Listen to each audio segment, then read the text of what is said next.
Good morning. Gentlemen, Let's stand. to the main event. Woo!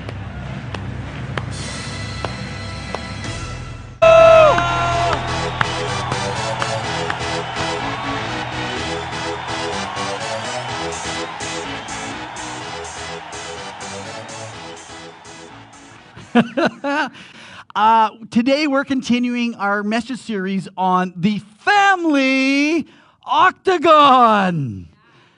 So today we talk about how the family is the ultimate fight because we're fighting for the ultimate. You guys are still not with me from last week. Got to go online, got to catch up. Hey, if you missed last week, we had our pre-fight weigh-in message, and I ended with some questions. Some of those questions that I put out there for you guys to think about this week for homework. Some of you are like, oh, that was homework? Yeah, that was homework. I should have gave you a card. If I gave you a scorecard, you might have kept score. But I didn't. But let's just quickly cover our pre-fight weigh-in questions. We talked about how often do you eat together? Do you eat together as a family at least 3 to 4 times per week? Now, some of you had different answers that I asked, but I went online and I checked it out. Now, you guys aren't not going to believe this. Only 30% of people eat together more than 1 time per week. Supper meal. Only 30%. It says less than once a month is 23%. 36% say hardly ever eat together a meal. Now that's absolutely nuts. Now the other question we talked about is your kids sleeping with you.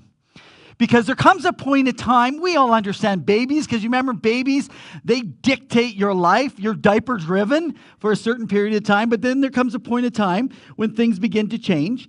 And you need to make sure and remember that your bedroom, if you are married, is a place that's anointed by God. Can you guys say that? The marriage bedroom is anointed by God. That's right. We talk about sex at Elevate too. We're going to do a couples night in another month or so here. You guys get ready. It's going to be a juicy one. Okay, how about this one? Oh, my goodness. Do you have sexual intimacy, I asked last week, with your spouse at least 2 times per day? And I made a mistake. It's 2 times per week, and a whole bunch of people are like, do we have a newcomers class? I'm joining this church, all the guys, or the guys, sign me up for the next thing to volunteer if you're going to press this twice a day. Now, I checked an average. I went online. I hadn't done that yet. And so I decided to go online, and I checked out how often. Now I meant 2 times a week, guys. Just settle down. Women average sexual intimacy with their spouse 1.6 times per week. So I don't know what happens there, but guys average 2. I'll leave that to you. I asked the question, do you and your spouse present a unified front? Oh man, when the children question your authority, do you have a unified front? Now this agreement, get this, is most vital that they say in children that are under the age of 6. When they're under the age of 6, it's the most important time to have that unified front. Some of you are like, well, I thought that was the teenage stage. Yeah, that's a whole other game. Now, do you have a set bedtime? This was the other pre-fight question. Do you have a set bedtime for your kids that is consistently enforced? Ooh, we had some people that said, yeah, we just go to bed when they go to bed. It's like the downside with that is your schedule is thrown out of whack. And we talked about your schedule. Now here's the thing. I just want to give you a tidbit of information that'll really be helpful. When you're asking a child to go to bed, a parent will say, I'm the parent, you're the child, go to bed. You have to do it right. Because while they may not be an adult, they still have feelings.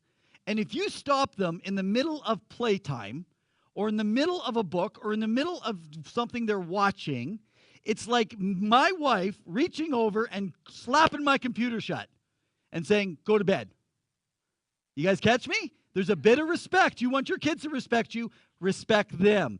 You're still the parent. You can still tell them, but plan it out with them. Make it a special moment. Now, the other question we asked, do you regularly evaluate your calendar to prevent from extracurricular activity-itis? And only 50% of parents actually protect their calendar. And it's important because what they're saying, when kids are young, you're only spending 2.8 hours per day. And did you know that when your kids are 12, preteen, you're only spending an average of 1 hour with them per day? And you want to know why family values are going out the door. You guys catching me here? You with me here this morning? You know, it's okay to get excited this morning. I won't get upset at you. I won't put you down for the 3 count. Now, the last thing we talked about is weekly church attendance, a priority for you and your family. Now, I went online to check and see what they said. We talked about 3 out of 4 is good. You know, maybe 4 out of 6. But trying to make the kingdom first, God's house, a priority to come together. Now, 38 to 40% of people make this commitment a priority as they grow in their faith. And what they've realized, they said, is that we encourage one another, we urge each other on, and we're there to help people through things. And let's face it, if you're going through something and you don't see people, then you're not going to be able to get any support. If you want support, you got to be there. All right, that was our pre-fight weigh-in. If you didn't do your homework last week, do it this week. All right, now I want to talk about 3 big things today. And we talked about this last week. We've been talking about it in the family octagon. It's love, fight, and win. Let's do it again. Love, fight, win. Love, fight, win. Love, fight, win. Love, fight, win. Okay, yeah, you guys got it.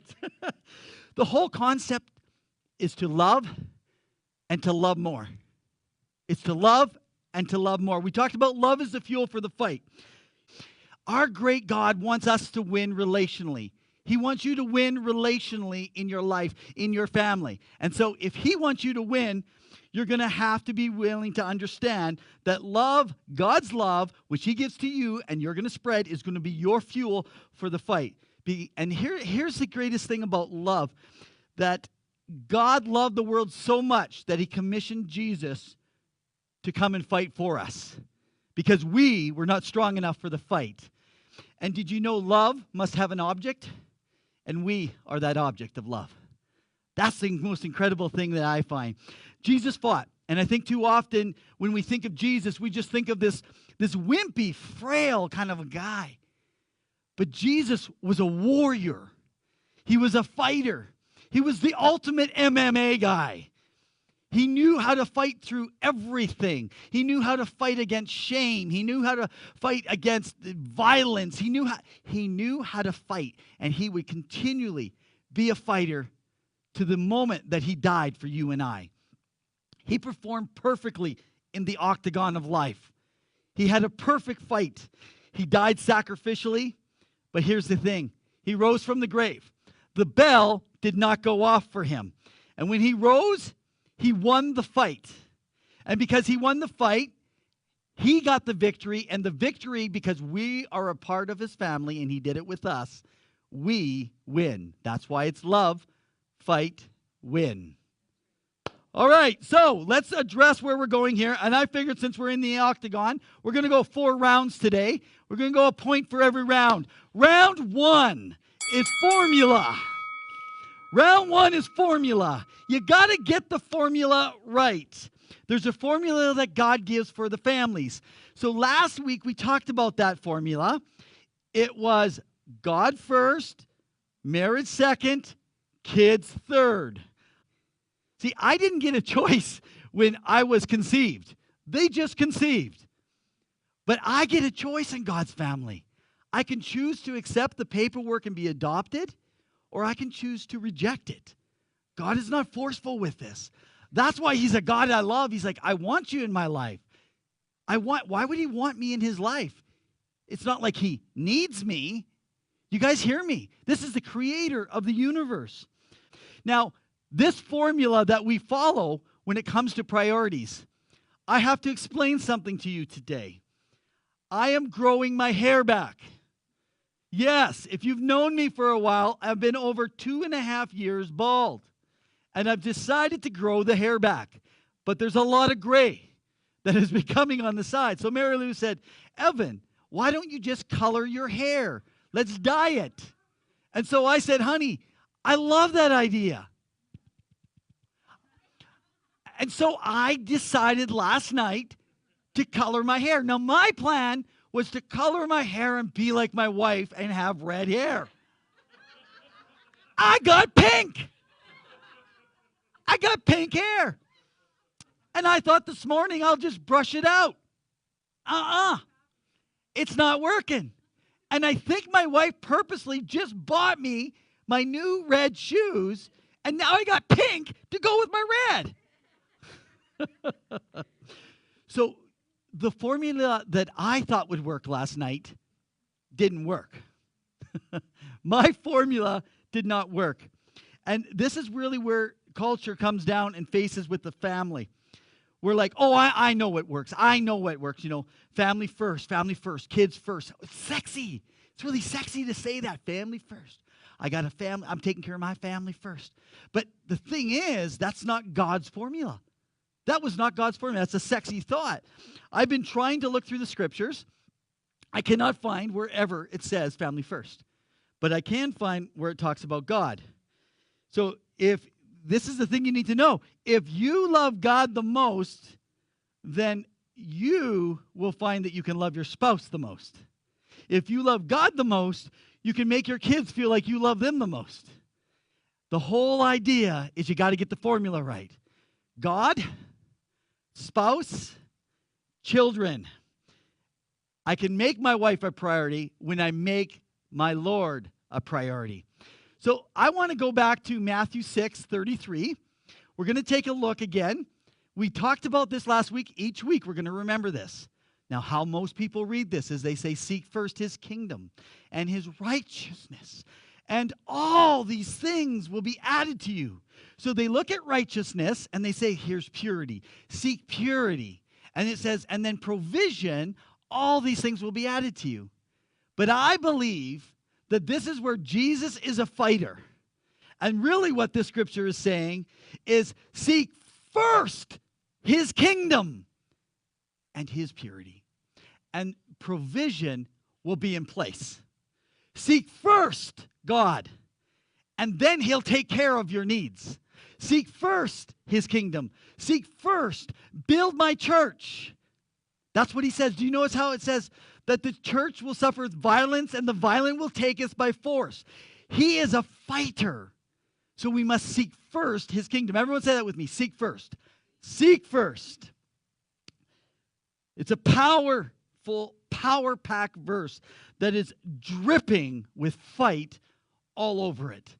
Because I'm telling you, you got to keep fighting to keep God first. When we walk out of here in an hour, something's going to probably happen in your life, and you're going to have to remember to make God first. Because something's going to happen, and it's going to try and take God away from being first in your life. We got to read this thing. Seek first his kingdom in the ringdom. You like that? Seek first his kingdom in the ringdom.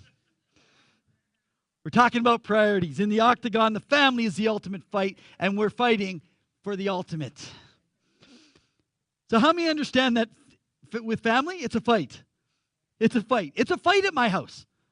It really is a fight. You're just like, oh, some juicy gossip. I was going to say goosey gossip.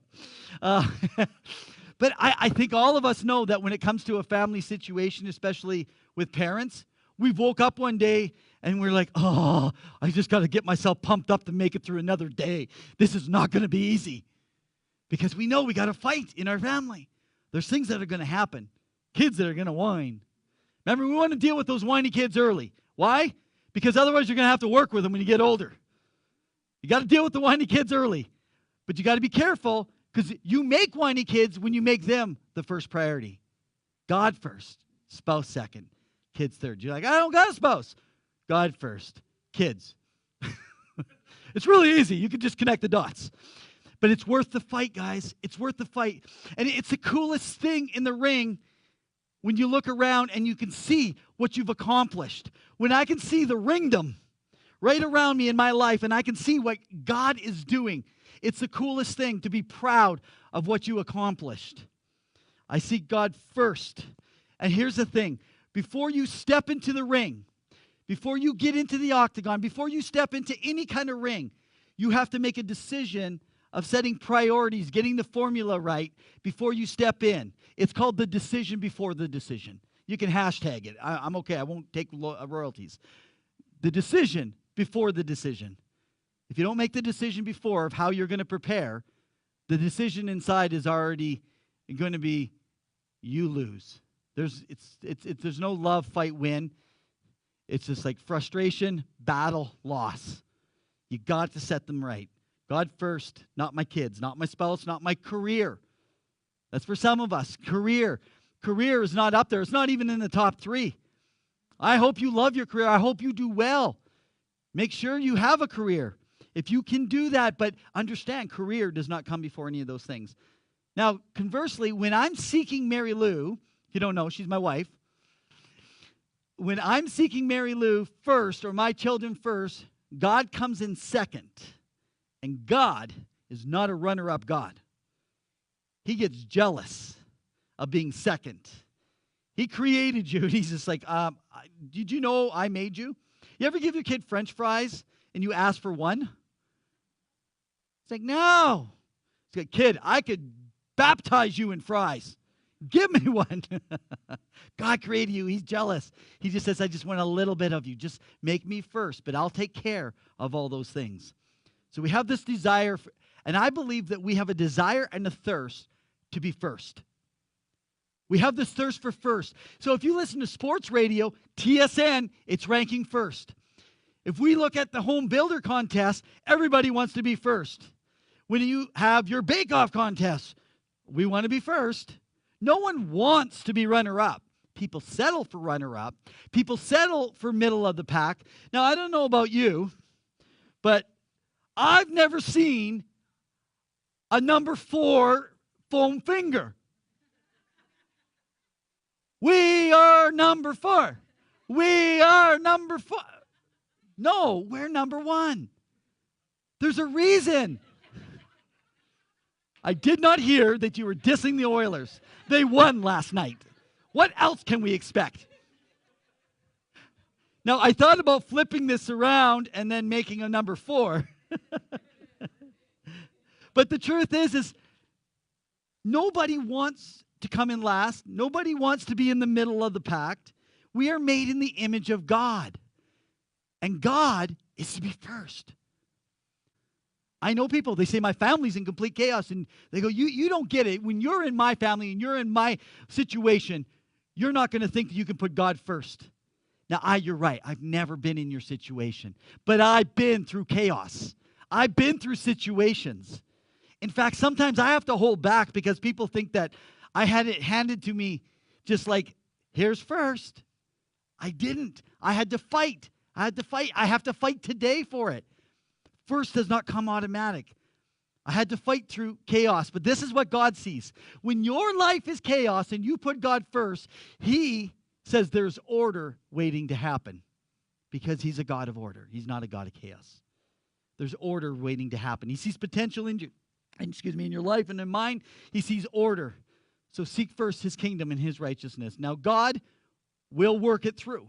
He will give you the things that you need as you seek first and put your priorities. He takes care of the rest. That's the first formula. Round 2, focus. So round 1, you get the formula. Don't do this. Round 2, you got to get the focus. You got to get those eyes focused on what you need to get focused on. We got a formula, but we got to focus. When we understand the formula, God, spouse, children, isn't it interesting? Oh, by the way, I just want to touch base just for a moment. If something is going to slip in that first priorities, do you always notice it's marriage? Marriage is what slips first. It's so interesting. It's usually the marriage over all the other relationships, and especially with kids. The marriage will fall. It's because we feel they're vulnerable. But I'm telling you, when you put God first, He'll take care of the rest. It's just easier to take your whole marriage and just put it on the back burner as opposed to the relationship with your kids or something else. It's just easy. That's why you need a date night, mate night we talked about. I went out Friday night. I decided I got to take the wife out. So we had a date night, mate night. The question is, though, are you keeping God focused as number 1? See, to get that priority, you have the formula, but can you stay focused on that formula? That's the part you're going to have to do. Are you living out a commitment that's going to reflect your priority? Are you living out the commitment that's going to reflect the priority?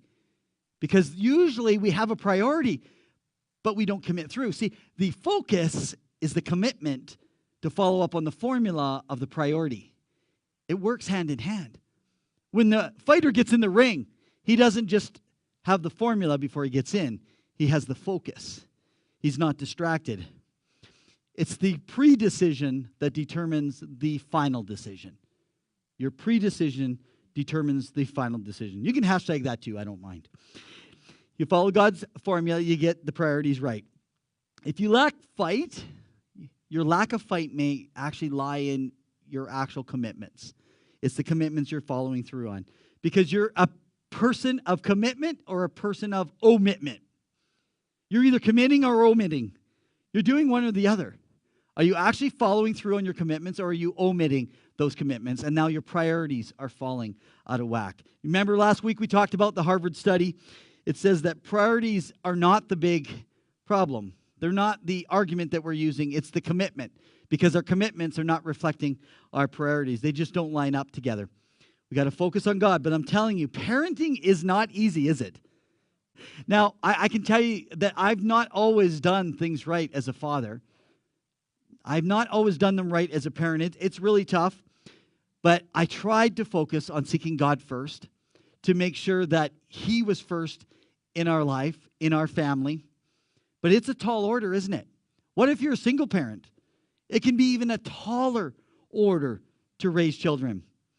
You know, one time, one of my children actually came, and they came up to me and they asked me a question, a very particular question. And it was, Dad, can I have $20? You know, and my first response was, well, go ask Mom.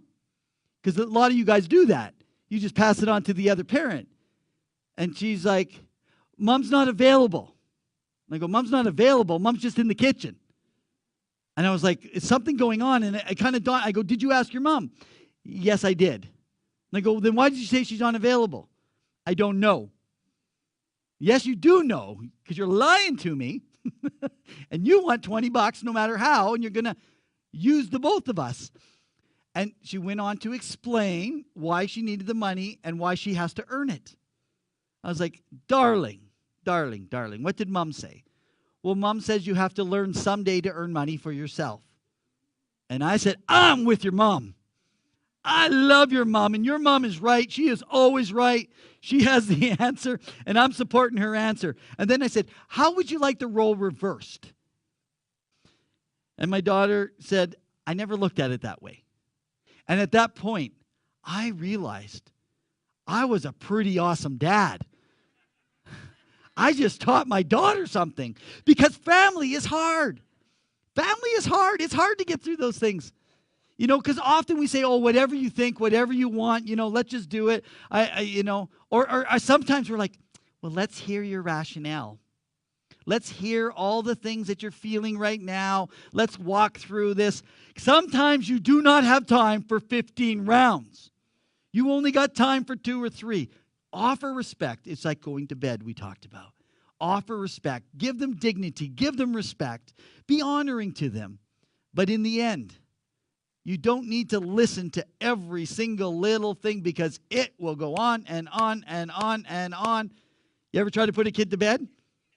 Yeah, it starts with water. Oh, I forgot to do this, and then I forgot to do that, and then this, and it just goes on and on. It always continues. Here's the thing. We're parents first. You got to remember that. We're parents first. And as parents, sometimes we have to offer discipline. We offer discipline. God is a loving God, but He disciplines us. Whoa, you mean God punishes us? No, He doesn't punish us. He took the punishment for us on the cross 2,000 years ago. He does not punish us, but He allows us to go through consequences, to learn things. You can still be loving and allow a consequence to happen in someone's life. And obviously the family isn't working well in our culture. I mean, just look around. Just look around everywhere you go in culture. Families are jacked up. They're upset. They're struggling. I mean, all you have to do is see what's going on and watch and observe. I know when I've gone to some of these theme parks, I've been at Disney. It's supposed to be the happiest place on earth. Watch the arguments and the fighting. It's not happy. Families are struggling.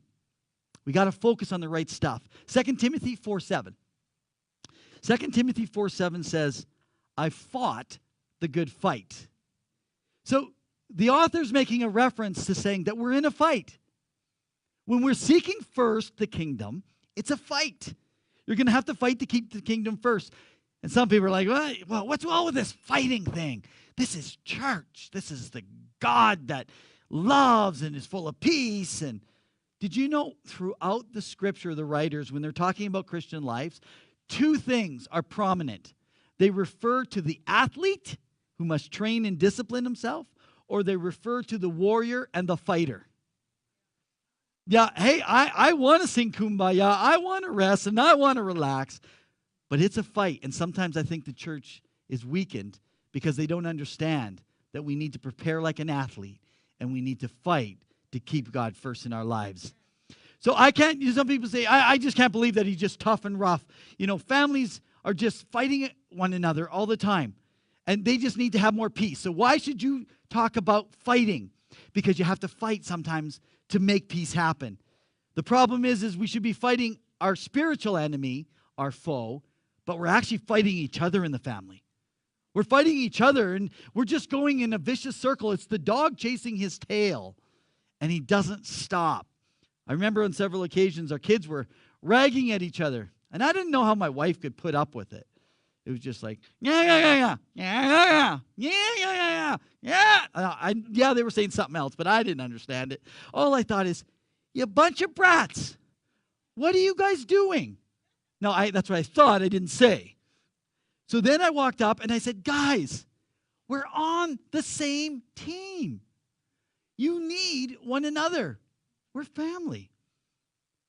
Yeah, but we're on the same team. But teams sometimes do fight.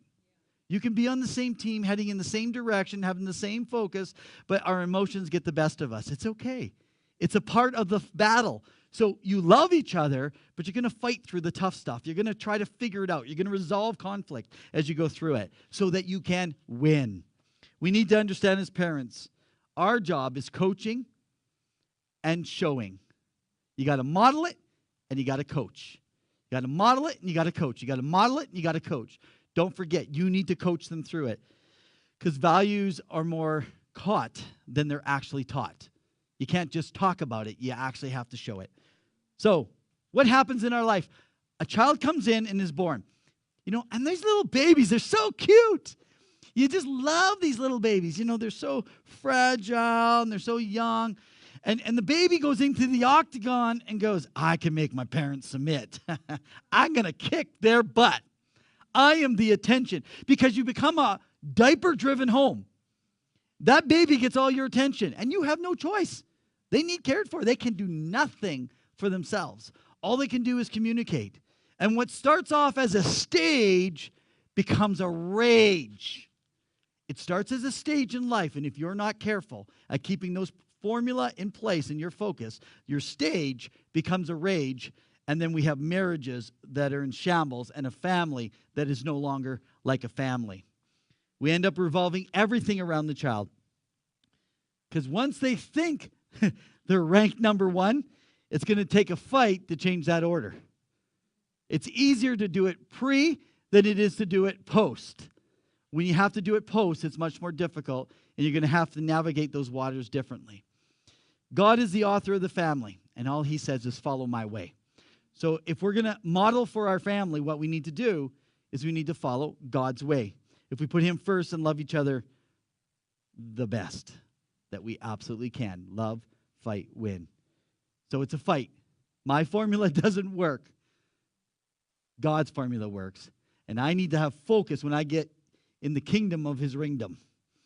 And when I get in here, I need to focus. Round 3, fortitude. So round 3 is fortitude. You got to have fortitude. He wants to crash through the quitting points. Because when you step into the Octagon ring, when an MMA fighter gets in, he's got quitting points where he wants to quit. He gets hit with a roundhouse. No, I'm not going to do it for you. He gets hit with an upper blow, upper chop. I don't have the words. I don't do MMA. But uppercut there. And when it happens, you get hurt. And you're pushed into the corner. And you have to get through the quitting point. You need fortitude. You get knocked down, you have to get yourself back up. You need to protect yourself. It's not just about offense, it's also about defense. In your family, you're going to have quitting points that you're going to want to quit. He wants you to release your fortitude. In our families and in our marriages, we all have quitting points.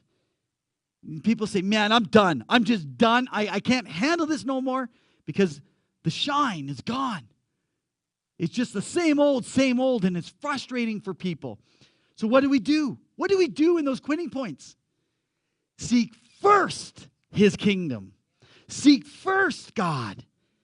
And He will give you all those things. He will give you the tools that you need in your family to get through. He will give you the wisdom that you're going to need. He'll give you the people that you're going to need. He'll give you the people in your church that you need. He'll give you the church that you need.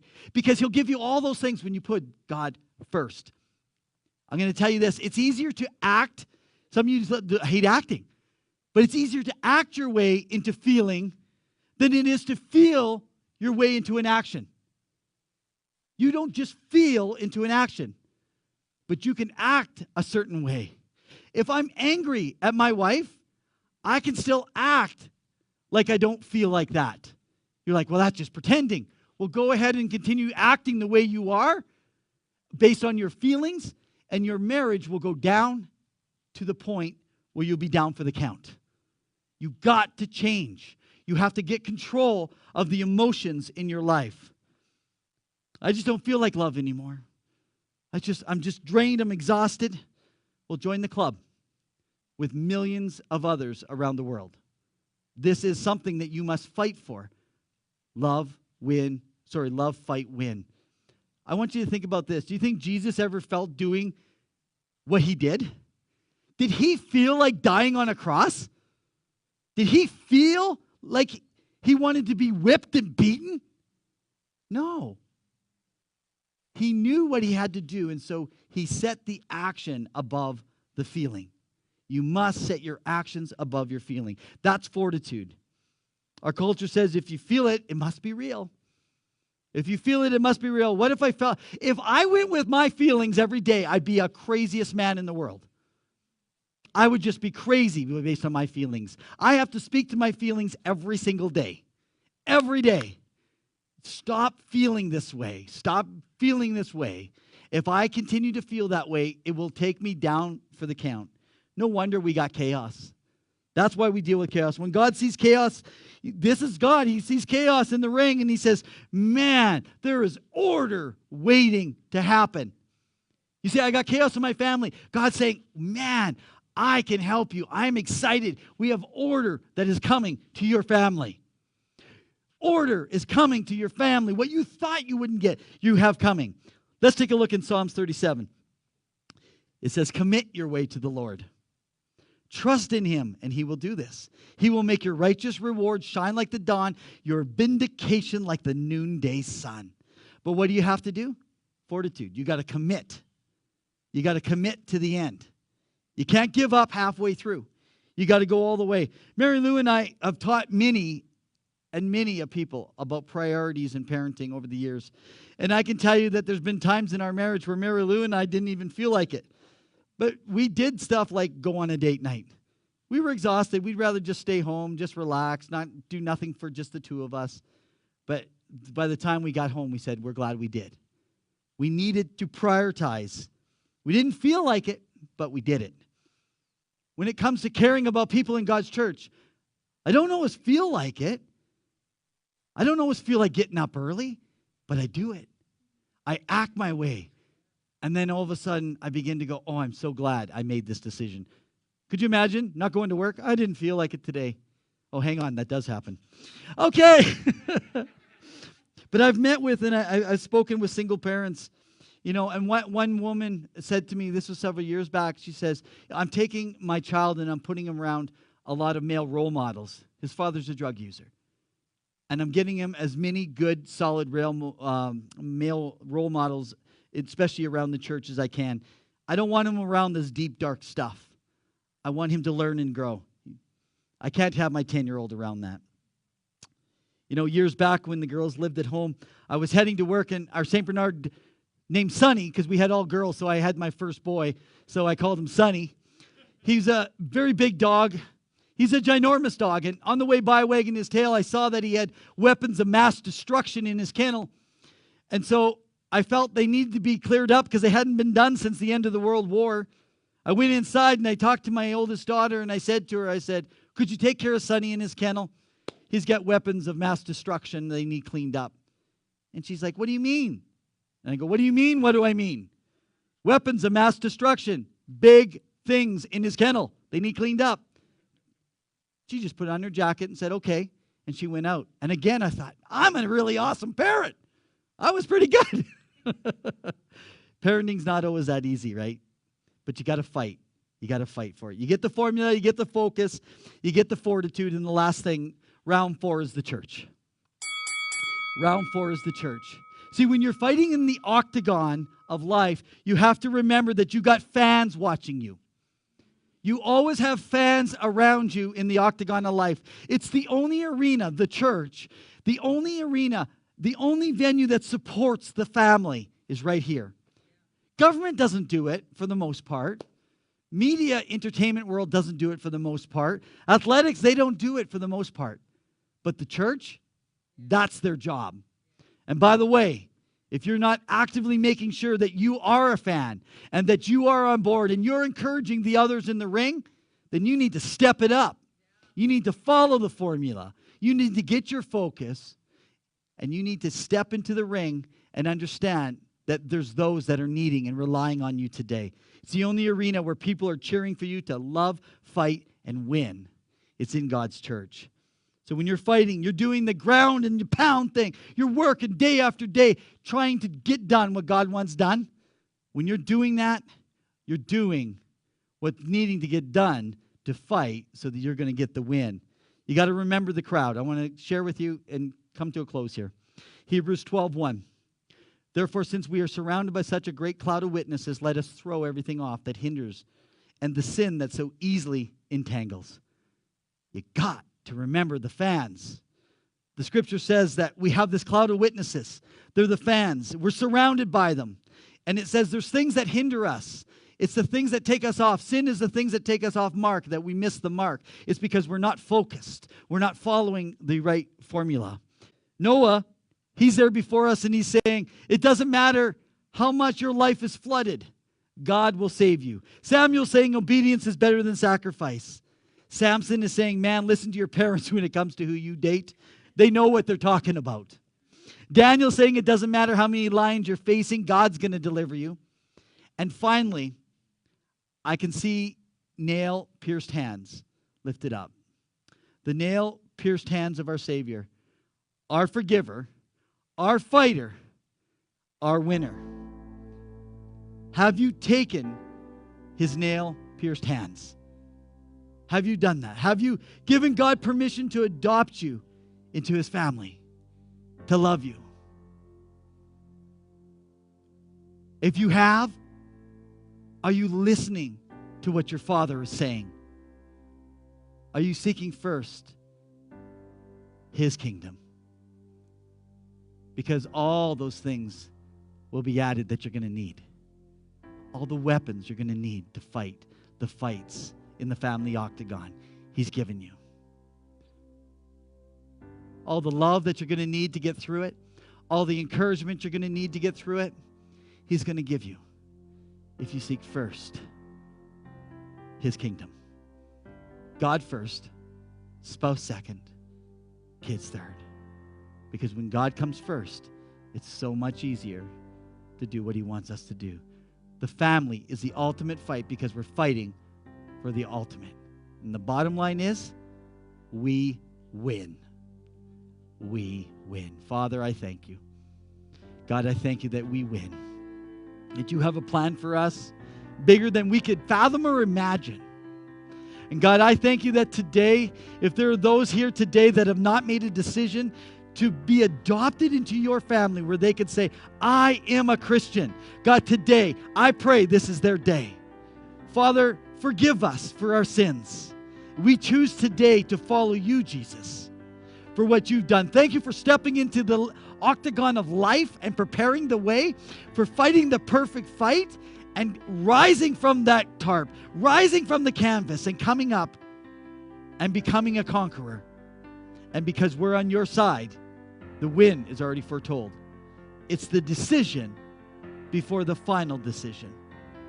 And Father, I pray for those that they've just lost focus. The commitments haven't matched the priorities. Today, God, the commitments are going to flow with those priorities. We pray it in your name, God. We just thank you as we go this week that you're going to lift us, prepare us.